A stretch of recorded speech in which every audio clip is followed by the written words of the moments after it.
Warning, Prospect Watch is not your average hockey podcast, and that's okay with us. Our goal is to introduce you to stars in the making from all over the world. They may not be household names yet, but we assure you they will be soon enough. Welcome to Prospect Watch.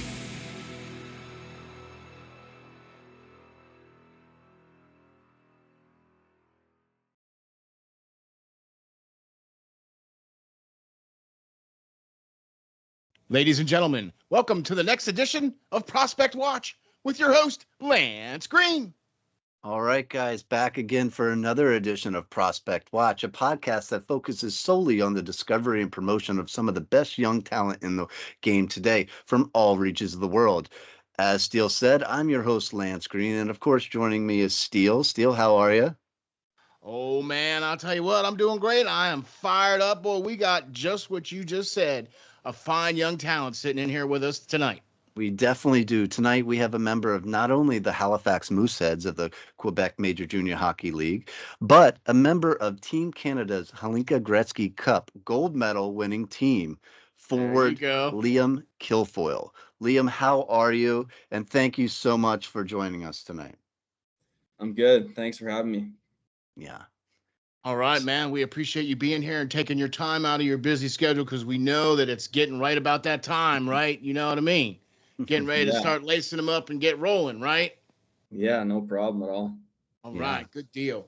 Okay, so Lance, why don't you get us familiar here with this fine young talent? For sure. So for those of you that aren't familiar necessarily with Liam or his game, let me tell you, this guy right here is special because he is extremely effective in all three zones on the ice.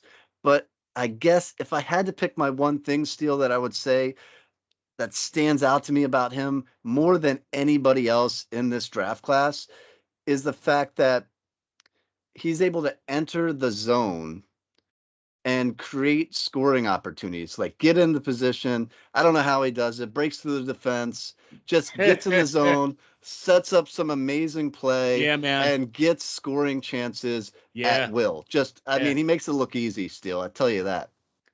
That's one of the main reasons why you're on the show here, because that's exactly what this show does, is we look to promote the top prospects out there, okay? And I got to be honest with you, man. I think you can see a little bit too. There's a lot of ink out there on you. You know what I mean? There's a lot of stuff going on, and there's a lot of hype about you. And if you don't see it, well, we'll tell you there is. Okay. I want his head to fit through the rink though when he has to, go practice. But Steel, why don't we start with some questions, man? Because I'm excited to start to talk to this young man. I am too. So let's get right into it here now. So Lance talked a little bit about what you bring to the table as far as your game and everything like that. But could you tell us maybe what you feel are some of your greatest strengths? For me, I think my 200-foot game is probably the most important thing for me. I think being really good defensively as well as being able to produce offensively, I think it's kind of what you want in a player. But I also think in terms of qualities, I would say my hockey IQ and my work ethic. Probably. Okay. Wow. Yeah. Those definitely show through in your game, man. That's for sure. So before I ask my question, let me add to that one question. Is there an NHL player that you kind of watched over the years and gained this focus, and or is this kind of just something that is your own kind of game and you put together over the years? Yeah, well, when I was young, my dad always loved Sidney Crosby, so he's like, if there's a guy to model your game after, it's this guy right here. He does everything right, plays the right way, does all that stuff. And I think if you want to win, that's how you need to play. So I think that's kind of, once I heard that, I was like, I'm all in. I'm gonna be good on both sides of the puck. And but right now, I think a guy that I really like in the NHL is a guy like Nico Hischier. Ooh. We like him too. Another really good 200-foot guy, and can also, produce offensively and help his team that way. So, very underrated guy in my mind. Yeah. Nico is. Yeah, Mhm. for sure. Okay, well that's cool.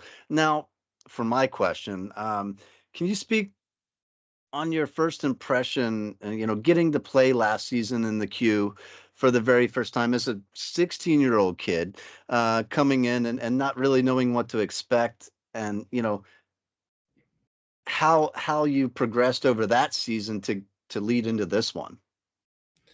Yeah, it was good. I think there's obviously a little adjustment there, a little adjustment period coming in, playing against guys that are up to 20 years old and stuff. So it's bigger and faster and stuff like that. But I think I did a good job adjusting throughout the season. I think I got better as the season went on. So I liked my progression there. And yeah, I think some of the older guys helped me too, with whether that be advice or just stuff in practice, things like that. But um, yeah, I think another thing with as a 16-year-old, it was you're kind of used to like your whole life being like the go-to guy and playing a ton and stuff. So I think the adjustment to kind of learn to how to play a different role and stuff like that, and you're not on the ice as much, but you still got to find a way to contribute in different ways. So yeah, that was another thing I learned. Lance, the hockey IQ is shining through here, man, because that is well above your years, Liam, because that's exactly how it rolls. Because you get to that next level, right? And now you're the bottom man on the totem pole, right? Yeah. You know what I mean? And so you got to fight your way back up to the top again. Yeah, you got to work that much harder. Exactly. But still, I would say, Liam was right in the sense that he got better as the year went on, because in the playoffs last season, he played in 4 games and he scored 3 goals. So I would say, a clutch player. Yeah. We'll talk a little bit more about how clutch he really is, and some questions leading up here. Liam, throughout this whole, coming to Halifax for that first season and everything like that, was it your coach that was instrumental in trying to kind of help you get acclimated, or was there somebody else that kind of helped you get acclimated? You know what I mean? Yeah, I think it was a mix of a lot of people, but if I'm being honest, what really helped me is, and one of the biggest reasons I chose to come here was I got a ton of family that lives here already. So, like pretty much all my dad's side lives in Halifax. He grew up here. So, and then my mom's got some people here too, like her sister and her mother and stuff. So, yeah, it's crazy. Like I think opening night last year, I had like 30 people at the game. So, yeah, that definitely made the adjustment to moving here pretty easy for sure. Okay. Yeah, okay. That's all right. You can probably head out to get some, home cooking and stuff like that at relatives' house and stuff like that too. So that shouldn't be too bad. Yeah, all right. So I know you had a busy summer, obviously, but can you tell us one aspect of your game that you tried to improve upon this off season? Yeah, I think the biggest thing with me was just holding on to pucks longer. I think if I'm able to be really confident and hold on to pucks longer in different situations, I think it really opens up a lot of different plays for me. And I think sometimes it's just like a second and a half longer, and it can open up different lanes and stuff like that. So just, puck skills, puck handling in tight spaces, and that's all through like skill stuff in the summer. And then we also play like 4-on-4s and stuff on Sundays. So you can kind of get your confidence going there. So, yeah, that's probably the biggest thing, because I think I'm, ready for a big year this year. So that was probably a big thing. I would say I think you're due to have a big year this year, and if people haven't opened their eyes to you after the Hlinka Gretzky Cup, as I wrote in my article, they soon will be for sure, because I do think you're on the cusp of being that guy to just break out and make a name for himself this season, and we definitely wish you all the best. But I do think that you said that the waiting just a split second more, and I've seen that, like you said, in your game, even this summer, even as you had more talented players, obviously on Team Canada to play with, that you were able to take that 1 second because maybe the pressure was off you a little bit with some other guys coming in, and if you're able to transition that to Halifax with the Mooseheads this season, you know, God help the other team's goaltender. That's all I got to say. And he's an ex-goalie, so I mean, Yeah. So, all right. Speaking of the Gretzky Cup, and by the way, congratulations. Thank you. How did it feel to strap on the Team Canada colors and then wrap that gold medal around your neck? How did that feel? Yeah, it's crazy. Anytime you get the chance to wear that jersey, it's pretty special. That was my second time, so it's pretty cool. U17s was really fun, but of course U18s and getting to win and with that group of guys, it was pretty special for sure. So yeah, no better feeling.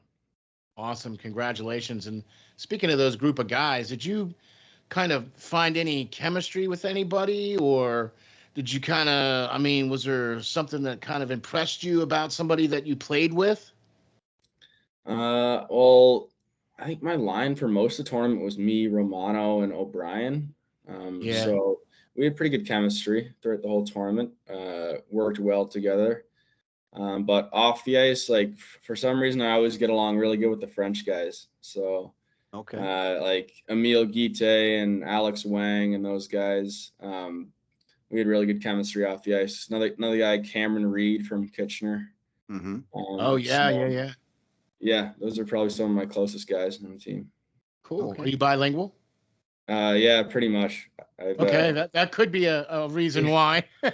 Yeah, I've done it Being from Halifax and all.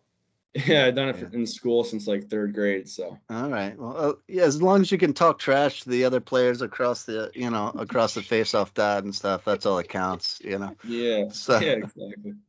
all right. So, keeping on the same topic, tell us, how did it feel to score that first goal against Chechnya in the gold medal game, and obviously, how special was that to do that and win that game in that tournament in front of your home crowd? Yeah, that was really special. I think I was surprised that puck came right to me there. That was crazy, but yeah, I think I blacked out for sure. That was pretty cool. Scoring the first goal there, gold medal game. I just remember Marty just jumping right into me, and that was about it. Then I think I was pretty fired up going back to the bench too. So I think everybody was after that goal. Yeah. I think that really got everybody going, and yeah, that was a good start to the game for sure. So Yeah. Heck of a way to blow it up, right? yeah. Yeah, for sure. The crowd was into it too. We had a good crowd that game. So Yeah, exactly. I mean, Liam, we look at you as a type of player that when you step out onto the ice, people need to have their head on a swivel, okay? Because you can be a threat no matter when you touch the puck. You know what I mean? And so it's one of those things where, you know what I mean? It's like, well, all right, we like that, okay. And having said that, do you have any goals set for yourself for this season? right now, nothing like too like specific, but I think I just Okay. really want to focus on just getting better every day. I don't really like to think about, the draft and all that stuff because I think in my mind it's just so far away. So I think if I just focus on getting better every day and controlling what I can control and all that good stuff, then I think it should work out for me. So, yeah. All right. So tell us, or tell some of our younger fans here who might want to know, what kind of twig are you playing with this season, and what's the flex, what's the curve on it? Right now I'm using a Trigger 9, but I have it wrapped as a FT7 because I like the graphic more for the FT7. Okay. So yeah, the red FT7, that's what it's wrapped as, and I use a 70 flex, so pretty whippy, Yeah. and then P28 curve. Ooh, okay. Yeah. All There you go. right. That's a There you pretty go. popular curve, I think. Yeah. We've heard the range from like 28, 27. You know what I mean? So we get into that range there. So yeah, man. All right, that's cool. All Yeah, right. sometimes the whip your flex doesn't help for face-offs, but I love it for the shot, so it's good. Yeah. So you kind of have to, there's pluses and minuses. You know what I mean? Mm-hmm. Right. Yeah. Okay. Good deal. A long time ago, in another life, I used to be a chef, and so I like to ask all of our guests, do you have a pregame meal? And if so, what is it? For me, it's chicken and rice Okay. every time. Yeah. And how do you like the chicken? Like cooked. Yeah. Hopefully. Well, yeah. Do you like it grilled? Do you like it baked, fried? Oh, I see. Grilled probably. Okay. Okay. And plain white rice? Yeah. Okay. All right. There you go. All right. It's a pretty standard answer. Any Yeah. superstitions with that? Pre-game rituals? I feel like I have a lot, but like I just like do them naturally. I don't even know if I eat at the same time every time. I know that. Get dressed the same way. Do all my routines at the same times during the game, whether it's stretching or warming up, rolling out, bike, all that stuff. Okay. Tape my sticks the same way, same time. As soon as I get to the rink, I tape my sticks. So yeah, I guess I probably have a lot, but I don't like say them out loud, I guess. Well, right. you kind of just did now, so Yeah. oops, oh well. Well, no, but that's okay though, because you've created that consistency for yourself so that you do the same things over and over and over again. You know what I mean? So that you have that kind of consistency for yourself. And I can see where that would really, help you out and everything like that, right? Yeah. Okay, good deal. My last question is going to be this. What would you tell the guys that are younger than you that are trying to get to where you are? What advice would you give them?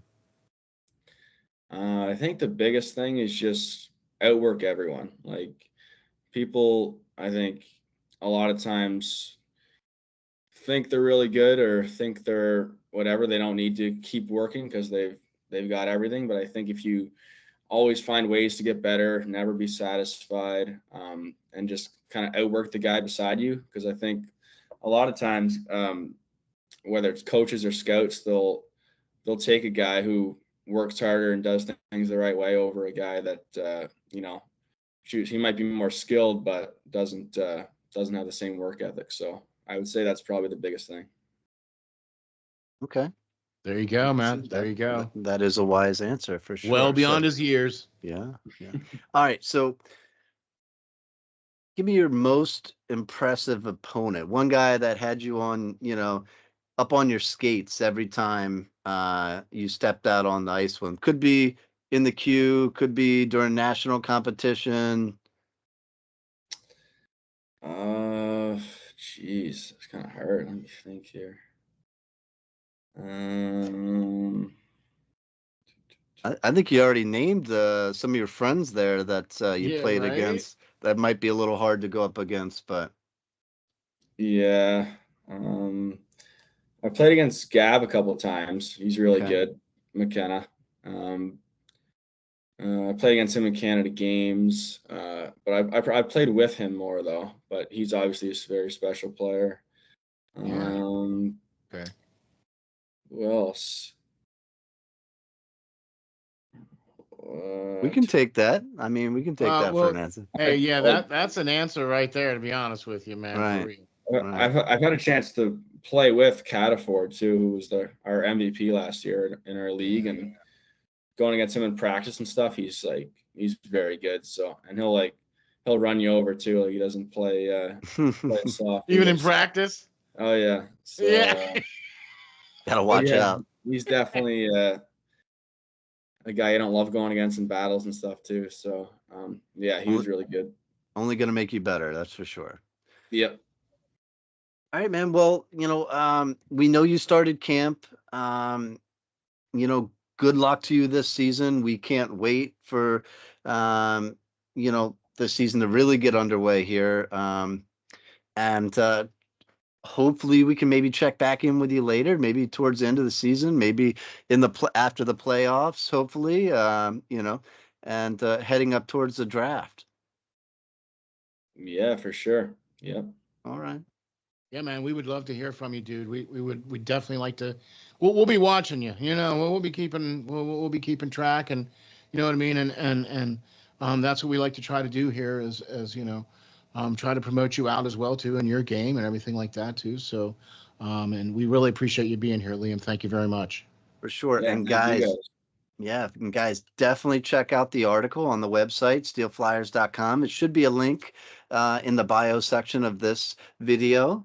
But also, man, just look out for this guy because he is someone special. I guarantee it. You're going to be seeing his name called by an NHL team one day, but we won't rush it. We'll enjoy, the time he has in Halifax there this season. For sure, for sure. Thank you very much. I'm your co-host, Ron, SteelFlyers, and this has been Prospect Watch, and we will catch you guys all on the next episode. Thank you all for being here.